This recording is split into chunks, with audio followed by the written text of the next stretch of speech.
ಎಲ್ಲರಿಗೂ ನಮಸ್ಕಾರ, ಶರಣು ಶರಣಾರ್ಥಿಗಳು. ಟೈಮ್ ಭಾಳ ಆಗ್ಯದ, 5 ನಿಮಿಷ ಮಾತಾಡ್ರಿ ಅಂಥೇಳಿ ನಮ್ಮ ಹುಲಸೂರಪ್ಪರು ಅಂದರು. ಅಷ್ಟೇ ಮಾತಾಡ್ತೀನಿ ರೀ, ನಿಮ್ದು 5 ನಿಮಿಷ ನಂದು 5 ನಿಮಿಷ ತೊಗೊಂಡು ಮಾತಾಡಿಬಿಡ್ತೀನಿ ಅಂತ ಹೇಳಿದೆ.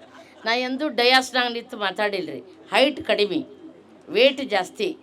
ಅದಕ್ಕೆ ನಾ ಹರಟೆಯಲ್ಲಿ ಬಂದಾಗ ಕೃಷ್ಣೇಗೌಡ ಸರ್ ನನ್ನ ಮೇಲೆ ಒಂದು ಹಾಡ ಬರೆದ್ರು. ಉರುಳುತ ಸಭೆಗೆ ಬಂದಳು ನಾರಿ, ಇಂದುಮತಿ ಬಂದಳು ತಿಳ್ಕೋರಿ. ಉರುಳುತ ಬಂದಳು ನಾರಿ, ಇಂದುಮತಿ ಬಂದಳು ತಿಳ್ಕೋರಿ. ಮಾತಿಗೆ ಮುಂಚೆ ಹಾಡು ಹೇಳುತ್ತಾ ಮತ್ತೆ ಕೂತಳು ಹಲ್ಲು ಕಿಸಿಯುತ್ತಾ. ವಿಜಯಪುರದ ಹೆಣ್ಮಗಳು ಹರಟೆಯಲ್ಲಿ ತಾ ಬಂದಿಯಳು ಅಂತ ಒಂದು ಹಾಡ ಬರೆದ್ರು. ವಿಜಯಪುರದ ಹೆಣ್ಮಗಳು MA ಮಾಡಿಕೊಂಡೆ, ಲೆಕ್ಚರರ್ ಇದ್ದೆ, ನೌಕರಿ ಆಗಲಿಲ್ಲ, ಪ್ರವಚನಗಾರ್ತಿಯಾದೆ. ಭಾಲ್ಕಿ ಬಸವಲಿಂಗ ಅಪ್ಪರ ಮಠದಲ್ಲಿ 10 ವರ್ಷದ ಹಿಂದೆ ಪ್ರವಚನ ಹೇಳಿನಿ. ಬೀದರ್ ಬಸವ ಕೇಂದ್ರದ ಪ್ರವಚನ ಹೇಳಿನಿ. ಭಾಳ ಮಾತಾಡೋಕ್ಕೆ ಟೈಮ್ ಇಲ್ಲ. ಇವತ್ತು ಇದೇನು 100 ಎಕರೆ ಜಾಗ ತೊಗೊಂಡಾರಲ್ಲ, ಒಂದು ದೊಡ್ಡ ಚಪ್ಪಾಳೆ ತಟ್ಟಬೇಕು ನೀವು. ಯಾಕಂದ್ರೆ ಅಲ್ಲಮ ಪ್ರಭು, ಶಿವಕುಮಾರ ಸಾಲಿ ಅವರು ವ್ಯಕ್ತಿಗಳಲ್ಲ, ನಮ್ಮ ಕಲ್ಯಾಣ ಕರ್ನಾಟಕ ದೊಡ್ಡ ಶಕ್ತಿ. ಭಾರಿ ಕನಸು ಕಾಣ್ತಾರೆ, ಸುಮ್ಮ ಮಲ್ಕೊಳ್ಳಂಗಿಲ್ಲ. ಕಂಡ ಕನಸು ಸಾಕಾರಗೊಳ್ಳೋದಕ್ಕೆ ನಿರಂತರ ಪ್ರಯತ್ನ ಪಡ್ತಾರೆ. 3 ತಿಂಗಳದೊಳಗೆ ಇಂಥ ಮೆಗಾ ಸಿಟಿ ಕಟ್ಟ್ಯಾರ. ಆ ಚಂದ್ರು ಅವ್ರಿಗೆ ಒಂದು ದೊಡ್ಡ ಚಪ್ಪಾಳೆ ತಟ್ರಿ. ವಿಜಯಪುರದಾಗಿದ್ದೆ, ಫೋನ್ ಮಾಡಿದ್ರು, ಪಟ ಬಟ್ಟೆ ಹಾಕ್ಕೊಂಡು 10ಕ್ಕೆ ಬಸ್ನಾಗ ಕೂತೆ, 2ಕ್ಕೆ ಬಂದೆ. ನಮ್ಮ ಬಸವರಾಜ ಸರು, ನಮ್ಮ ಅನಿತಾ ಮೇಡಮ್ ಅವರು ಕಾರ್ನಾಗ ಕರ್ಕೊಂಬಂದರು. ಬರ್ರಿ, ನಾ ಏನು ಹೇಳಕ್ಕೆ ಇಷ್ಟಪಡ್ತೀನಿ ಅಂದ್ರೆ, ಈ 100 ಎಕರೆ ಒಳಗೆ ನಂದು ಒಂದು 30-50 ಜಾಗದ. ಅದ್ರಾಗ ಫಸ್ಟ್ ಹೋದ ವರ್ಷ ಫೆಬ್ರವರಿ 29ಕ್ಕೆ ಹಂಗೆ ಮಾಡಿ ಏನೇನೋ ಮಾಡಿ ತೊಗೊಂಡೇ ಬಿಟ್ಟೆ. 2019ರಿಂದ ಈ ಸಂಸ್ಥೆಯಲ್ಲಿ ನಾನು ಹಣ ಹೂಡಿಕೆ ಮಾಡಿದ ಒಬ್ಬ ವ್ಯಕ್ತಿ, ನಾನು ಸದಸ್ಯವು. ನಾನು ಅದಕ್ಕೆ ಕೊರೋನಾಕ್ಕಿಂತ ಮುಂಚೆ ರೊಕ್ಕ ಹಾಕಿದೆ. ಅವ್ವ ಮಗಳು ಬೆಂಗಳೂರಿಗೆ ಹೋದೆವು. ಅಲ್ಲಿ ಹೋದ 3 ತಿಂಗಳಿಗೆ ಕೊರೋನಾ ಆತ್ರಿ. ಇಬ್ಬರಿಗೆ ಬೇರೆ ಆದಾಯನೇ ಇಲ್ಲ. ಅವಾಗ ನಾವು ಏನು ಇಲ್ಲಿ ರೊಕ್ಕ ಹಾಕಿ ಹೋದಿವಿ. ನನಗೆ 15,000, ನನ್ನ ಮಗಳಿಗೆ 15,000 ಬತ್ತು. ಯಪ್ಪ, ದೇವರು ಒಳ್ಳೆ ಬುದ್ಧಿ ಕೊಟ್ಟು ನೋಡೋ ಯಪ್ಪ ಅಂದ್ವಿ. ಅದಕ್ಕೆ ಈಗಲೂ ಕೂಡ ನಾವು ನಮ್ಮ ಮನೆಯೊಳಗೆ ನಮ್ಮ ಅಣ್ಣ, ತಮ್ಮ, ಅಕ್ಕ, ತಂಗಿ ಎಲ್ಲರೂ ಕೂಡ ಒಂದು 10-15 ಪ್ಲಾಟ್ ತೊಗೊಂಡಿವಿ, ರೊಕ್ಕ ಹೂಡಿಕೆ ಮಾಡೀವಿ.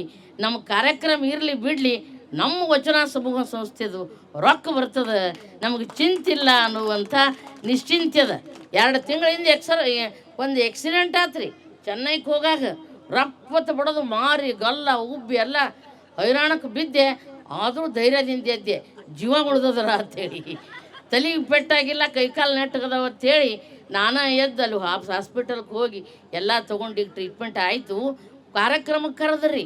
ನನಗರೇ ಆಕ್ಸಿಡೆಂಟ್ ಆಗ್ಯದ, ತಲೆ ಸುದ್ದದ, ಚಲೋ ಮಾತಾಡ್ತೀನಿ, ಹಾಡ್ತೀನಿ, ಕಾಲು ಕೈ ನೆಟ್ಟಗದವ, ಮೂವತ್ತು ಹಿಂಗಾಗ್ಯದ ನೋಡ್ರಿ ಅದು ಫೋಟೋ ಕಳಿಸ್ದೆ. ಪರವಾಗಿಲ್ಲ ಬರ್ರಿ, ಮೊದಲರೇ ಏನು ಭಾಳ ಚಂದ ಇದ್ರಿ ಅಂದರು ಅವ್ರು. ನಮಗೆ ಮೊದಲು ಹಂಗೆ ಇದ್ರಿ ಅಂದೆ. ಅಪ್ಪರಿಗೆ ಹೇಳಿದೆ, ಹುಲಸೂರು ಅಪ್ಪರಿಗೆ ಆಕ್ಸಿಡೆಂಟ್ ಆಗ್ಯದ್ರಿ, ಅಪ್ಪರನ್ನ ಮೊದಲಿಕ್ಕಿಂತ ಚೆಂದಾಗಿರಿ ಹೇಳ್ರಿ ಅಂದರು ಅವರು. ಹಿಂಗಾಗಿ ಇಂಥ ಹಾಸ್ಯಗಳು ಭಾಳ ನಮ್ಮ ಜೀವನದಾಗ ನಡೆದಿರ್ತವೆ. ಒಂದು ಇಂಪಾರ್ಟೆಂಟ್ ವಿಷಯ ಹೇಳಬೇಕು. ಇವತ್ತು ಅಲ್ಲಮ ಪ್ರಭು ಅಂಥ ವ್ಯಕ್ತಿಗಳಿಗೆ ಜನ್ಮ ಕೊಟ್ಟಂತಹ ತಾಯಿ ತಂದು ನನಗೆ ಮಾಲಾರ್ಪಣೆ ಮಾಡಿದ್ರು. ನನಗೆ ಭಾಳ ದೊಡ್ಡ ಭಾಗ್ಯಶಾಲಿ. ನಾನು ಬರೀ ಅಲ್ಲಮ ಪ್ರಭು, ಶಿವಕುಮಾರ ಸಾಲಿಯವ್ರ ಬಗ್ಗೆ ಹೇಳಿದ್ರಿ. ಎಂಥ ದೊಡ್ಡ ಮನೆ ಕಟ್ಟ್ಯಾರ, ಡುಪ್ಲೆಕ್ಸ್ ಮನೆ, ದೊಡ್ಡ ಕೋಲಿ, ದೊಡ್ಡ ಮನೆ.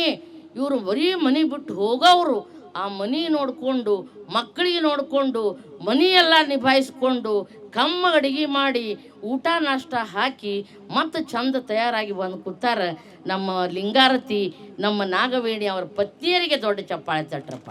ಹೆಂಡತಿರ್ಲಿಕ್ಕಂದ್ರೆ ಮನ್ಯಾಗ ಏನೂ ನಡೆಯಂಗಿಲ್ಲ. ಅವರೆಲ್ಲ ಮಾಡ್ಕೊಂಡು ಹೊಂಟಾರ ಅಂಥೇಳಿ ಇವ್ರು ನಿಶ್ಚಿಂತರಾಗಿ ಓಡಾಡಿ ಇಷ್ಟೆಲ್ಲ ಕಾರ್ಯಕ್ರಮ ಮಾಡ್ತಾರೆ. ಅದಕ್ಕೆ ಹೇಳ್ತಿದ್ರನೇ ಮನೆ. ನಮ್ಮ ಯಶವಂತ ಹಳಿಬಂಡಿ ಬರೀತಾರೆ, ಅವಳಿಲ್ಲದೆ ಹಗಲಿಲ್ಲ, ಇರುಳಿಲ್ಲ, ಸೂರ್ಯ ಚಂದ್ರ ತಾರೆ ಇಲ್ಲ, ಸುಳಿಗಾಳಿಗಿಲ್ಲ, ಹೂಗಂಪುಗಿಲ್ಲ, ಎದೆಯೇ ಕೊತಳ ಮೊಳಕೆ ಎಡೆಯಾಯಿತಲ್ಲ. ಹೋಗು ಮನಸ್ಸೇ ಹೋಗು, ನಲ್ಲೇ ಇರುವಲ್ಲಿ ಹೋಗು. ಹೆಂಡ್ತಿ ಮನೆಯಾಗಿದ್ರ ಅವಳಿದ್ದರೆ ಹೂವುಂಟು, ಹಸಿರುಂಟು, ಪ್ರೇಮ ಸುಧೆಯ ಪಾತ್ರೆಯುಂಟು, ಮೃದುಹಾಸ ಉಂಟು, ಕುಡಿದೀಪ ಉಂಟು, ಮನೆಯೆಲ್ಲ ನಂದನದ ವನವಾಗುವುದುಂಟು. ಹೋಗು ಮನಸ್ಸೇ ಹೋಗು. ಅದಕ್ಕೆ ಆ ಇಬ್ಬರು ಅವರ ಭಾಳ ಸಂಗಾತಿಗಳಾದ ಲಿಂಗಾರತಿ ನಾಗವೇಣಿ ಅವರು ಕನ್ನಡ ಲೆಕ್ಚರರ್, ಚಲೋ ಮಾತಾಡ್ತಾರೆ, ಹಾಡ್ತಾರೆ, ಲೇಖನ ಬರೀತಾರೆ, ಬಹುಮುಖ ಪ್ರತಿಭಾವಂತರವರು. ಹಿಂಗೆ ತಕ್ಕ ಭಾಳ ಸಂಗಾತಿಯನ್ನು ಆರಿಸ್ಕೊಂಡು ಅವರ ಶ್ರೇಯಸ್ಸಿನ ಹಿಂದೆ ಅರ್ಧ ಪಾಲು ಅದಕ್ಕಿಂತ ಹೆಚ್ಚೇ ಅವರ ಶ್ರೀಮತಿಯರದಿರ್ತದೆ ಅನ್ನುವಂಥ ಮಾತನ್ನು ಇನ್ನೊಮ್ಮೆ ಇಲ್ಲಿ ಹೇಳ್ತಾ ಬರ್ರಿ. ಭಾಳ ಟೈಮ್ ಆಗ್ಯದ, ಮಾತಾಡಬೇಡ ಅಂದಾರ. ಎರಡು ಮಾತು ಹೇಳಿ ನಾನು ಮಾತು ಮುಗಿಸ್ತೀನಿ. ಏನಪ್ಪ ಅಂತಂದ್ರೆ ಈಗೆಲ್ಲ ಪ್ರಯಾಗರಾಜನ ಮಂದಿ ಹೋಗಿ ಮುಳುಗುದು, ನೀರಾಗ ಮುಳುಗುದು. ಒಬ್ಬರ ಮನವ ನೋಯಿಸಿ ಒಬ್ಬರ ಮನೆಯ ಘಾತವ ಮಾಡಿ ನೀರಲ್ಲಿ ಮುಳುಗಿದಡೇನಾಗುವುದಯ್ಯ?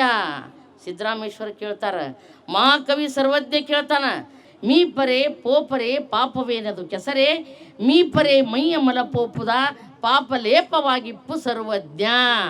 ಯಪ್ಪ, ಮಾಡಲಾರ್ದ ಪಾಪ ಮಾಡಿ ಏನೇನು ಹೊಲಸು ದಂಧೆ ಮಾಡಿ ನೀರಾ ಮುಳುಗಿ ಎದ್ರೆ ನಿನಗದೇನು ಪಾಪೇನು ದೇಹಕ್ಕಂಟಿದ ರಾಡೇನ ಕೆಸರನ? ನೀರಾ ಮುಳುಗಿ ಎದ್ರೆ ಅದು ಕೆಂತ ನೀರು, ಏನು ಸುದ್ದಿಯೋ ಸುಡುಗಾಡ, ಅಲ್ಲಿ ಎದ್ರೆ ದೇಹ ಸ್ವಚ್ಛ ಆಗಬಹುದೇ ವಿನಃ ಮಾಡಿದ ಪಾಪ ಎಂದೂ ನಾಶ ಆಗುವುದಿಲ್ಲ. ಅದು ಮನಸ್ಸಿಗೆ ಸಂಬಂಧಪಟ್ಟಿರ್ತದೆ. ಪ್ರಾಯಶ್ಚಿತ್ತದಿಂದ ಸತ್ಕಾರ್ಯಗಳಿಂದ ಮಾತ್ರ ಪಾಪ ಪರಿಹಾರ ಅಂತಾರೆ. ಅದಕ್ಕಂಥವೆಲ್ಲ ಬಿಟ್ಟುಬಿಡು ನಾವು. ಸುಡುಗಾಡ, ರಾಶಿ, ನಕ್ಷತ್ರ, ನಾ ಏನು ವಚನ ಸಾಹಿತ್ಯ ಓದ್ಕೊಂಡೀನಿ, ವಚನ ಸಾಹಿತ್ಯ ಪ್ರವಚನ ಹೇಳ್ತೀನಿ. ಒಂದೇನು ಮನೆ ವಾಸ್ತು ನೋಡಲಿಲ್ಲ, ಒಂದು ದಿಕ್ಕು ನೋಡಲಿಲ್ಲ, ಅದಕ್ಕೆ ರಾಶಿ ಕೇಳಲಿಲ್ಲ, ದಿನ ನೋಡಲಿಲ್ಲ. ಹಂಗೆ ನಮ್ಮ ಮಕ್ಕಳ ಮದುವೆ ಕುಬುಸ ಯಾವತ್ತೂ ನಾನು ದಿನ ಅಶುಭ ನೋಡಿಲ್ಲ. ನಾವೆಲ್ಲ ಬಸವಾದಿ ಶರಣರ ತತ್ವವನ್ನು ಪಾಲಿಸಿಕೊಂಡು ನೆಮ್ಮದಿಯಿಂದ ನಿಶ್ಚಿಂತೆಯಾಗಿ ಬದುಕೋಣ ಅನ್ನೋ ಮಾತನ್ನು ಇನ್ನೊಮ್ಮೆ ಈ ಸಂದರ್ಭದಲ್ಲಿ ಹೇಳ್ತಾ ಕಟ್ಟು ಕಡಿಗೆ ಒಂದು ಹಾಡ ಹಾಡಿಬಿಡ್ತೀನಿ. ಇಲ್ಲೆಲ್ಲ ಇದ್ದವರು ಬಸವ ಶರಣರದಾರ, ಒಂದು ದೊಡ್ಡ ಚಪ್ಪಾಳೆ ತಟ್ರಿ. ಈಗಿನ ಯುವಕರು ಏನ್ರೋ ಯಪ್ಪ, ಏನು ತಿಂತಾರೋ, ಏನು ಕುಡಿತಾರೋ, ಥೂ ಉಗುಳ್ಕೋತ ಅಲ್ಲಿ ಇಲ್ಲಿ ತಿರುಗಾಡ್ತಾರೆ. ಆದರೆ ಇಲ್ಲಿ ಶರಣರ ಬಳಗ ಸ್ವಚ್ಛ, ಎಲ್ಲರ ಬಾಯಿ ಸ್ವಚ್ಛದ ದೊಡ್ಡ ಚಪ್ಪಾಳೆ ತಟ್ರಿ. ಗುಟ್ಕ ಇಲ್ಲ, ಮಾವ ಇಲ್ಲ, ಕಮ್ಮಗೆ ಸಿರಿಧಾನ್ಯ ಉಂಡು ಆರೋಗ್ಯವಂತರದಾರ. ಇದನ್ನ ಯಾಕೆ ಹಾಡ್ತೀನಿ ಅಂದರೆ ಎಲ್ಲರೂ ಅಲ್ಲೊಬ್ರು ಇಲ್ಲೊಬ್ರು ಎಲ್ಲರೂ ಒಬ್ಬರಿದ್ರೆ ನಮ್ಮ ಕೃಷ್ಣೇಗೌಡರು ಒಂದು ಸುಪ್ರಭಾತ ಬರೀತಾರೆ. ಕುಡಿಯೋದ್ರಿಂದ ಏನು ಅನಾಹುತ ಆಗ್ತದೆ ಆ ಹಾಡಾಡಿ ಮೈ ಕೊಟ್ಟು ಬಿಡ್ತಾರೆ. ಅಮಲಾವೃತ ಕೀಚಕ ಕಂಟಕ ಪಾತಕ ನೀಚ ಕಿರಾತಕ ಘಾತುಕನು, ಅಮಲಾದಿಕ ಲೋಚನ ಲೋಟಪತೆ ವಿಜಮಲ್ಲೆ ಕೊಡೆ ಕೃತ ತೈಲಪತೆ. ಇದು ಲಿಕ್ಕರು ಕಿಕ್ಕರು ಪಿಕ್ಕರಿದೋ ನಿನ್ನ ಲಿವರಿಗೆ ಪವರಿಗೆ ಡೇಂಜರ್ ಇದೋ. ಇದು ಹೆಡ್ಡಿಗೆ ಬ್ಲಡ್ಡಿಗೆ ಬ್ಯಾಡು ಕಣು, ನಿನ್ನ ಜೇಬಿಗೆ ಬೇಬಿಗೆ ಬ್ಲೇಡು ಕಣೋ. ಪ್ರತಿ ನೈಟು ನಿಟೈಟು ದಿನ ಬರಿ ಫೈಟು, ಇದಾರದು ಫೇಟು ಅದೇನ ವ್ಯಥೆ. ಪಾಪಿಷ್ಟ ಅನಿಷ್ಟ ಅರಿಷ್ಟ ದರಿದ್ರ ನಿಕೃಷ್ಟ ಕಣೋ. ನಿನ್ನ ವೈಫಿಗೆ ಲೈಫಿಗೆ ಚೊಂಬು ಕಣೋ, ನಿನ್ನ ಕೊನೆಯ ಸವಾರಿಗೆ ಬೊಂಬು ಕಣೋ.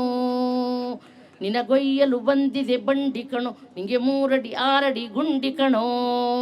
ಶೂರಾದಿ ಶೂರಂ ವೀರಾದಿ ವೀರಂ ಪೂರಾ ಶರೀರಂ ಬರೀರಂ ಬರೀರಂ. ಸೋಡಾದಿ ಪಾನಂ ಸಿಗಾರೇಟು ಧೂಮಂ ಶಂಖಾದಿ ವಾದ್ಯಂ ಭವಂ ಬಂ ಭವಂ ಭಂ. ಬಡಕ್ಕೊಂಡೆ ಮಗನೇ ಲಿಮಿಟ್ಟೋ ಕೇಳಲಿಲ್ಲ ಈಗ ಒಮಿಟ್ಟೋ. ಕುಡಿಬೇಡ ಮಗನೆ ಕಡು ರೋಗ ನಿನಗೆ ಅದು ಘೋರ ಶೀತಂ. ಕುಡಿತಾನೆ ಇದ್ರೆ ನಡುವಯಸ್ಸಿನಲ್ಲೇ ಗ್ಯಾರಂಟಿ ಗೋತಂ. ಛೀ ಛೀ ಛೀ ದರಿದ್ರವೇ ನೀನೊಂದು ಪ್ರೇತಂ. ಬಿದ್ದಿರುವೆ ಏಕೆ ಎದ್ದೇಳು ಪಾಪಿ ನಿನಗೆ ಇದೇ ಸುಪ್ರಭಾತಂ. ಕುಡುಕರು ಸುಪ್ರಭಾತ್ರಿ ಇದು. ಅದಕ್ಕೆ ದಯಮಾಡಿ ಕುಡಿಬೇಡ್ರೋ ಯಪ್ಪ, ಅತಿಯಾಗಿ ಕುಡಿದು ಎಲ್ಲರೇ ಬಿದ್ದು ಹೊಳ್ಳಾಡಬೇಡ್ರೋ ಅನ್ನುವಂಥ ಮಾತುಗಳನ್ನು ಹೇಳ್ತಾ ಇನ್ನು ಸಾಕಷ್ಟು ಕಾರ್ಯಕ್ರಮಗಳು ಹೊತ್ತು ಭಾಳ ಆಗೈತಿ. ನಾನು ಈ ಕಾರ್ಯಕ್ರಮಕ್ಕೆ ಬಂದು ಭಾಳ ಸಂತೋಷ ಅಭಿಮಾನ ಅನ್ನಿಸ್ತು. ಎಲ್ಲ ಪರಮ ಪೂಜ್ಯರಿಗೆ ನಮಸ್ಕಾರಗಳನ್ನು ಸಲ್ಲಿಸ್ತಾ ನಿಮ್ಮೆಲ್ಲರಿಗೂ ಪ್ರೀತಿಯ ಶುಭಾಶಯಗಳನ್ನು ಹೇಳ್ತಾ ನಿಶ್ಚಿಂತರಾಗಿ ಬದುಕೋಣ, ಆರಾಮಾಗಿ ಬದುಕೋಣ. ಎಲ್ಲ ಸ್ವರ್ಗ ನರಕ ಇವೆಲ್ಲ ಕಲ್ಪನೆಗಳಿಂದ ದೂರಾಗಿ ಸತ್ಯ ಶುದ್ಧ ಕಾಯಕ ಮಾಡಿ ಇತರರಿಗೆ ಸಾಧ್ಯವಾದಷ್ಟು ಬೇಕಾಗಿ ಬದುಕುಣು ಅನ್ನುವಂಥ ಮಾತನ್ನು ಹೇಳಿ ನನ್ನ ಮಾತನ್ನು ಮುಗಿಸ್ತೇನೆ. ನಾವೆಲ್ಲ ಹೊಸ ಅನುಭವ ಮಂಟಪ ಬಸವ ಕಲ್ಯಾಣದಲ್ಲಿ ಮತ್ತೆ ಹೊಸ ಬದುಕನ್ನು ನಮ್ಮ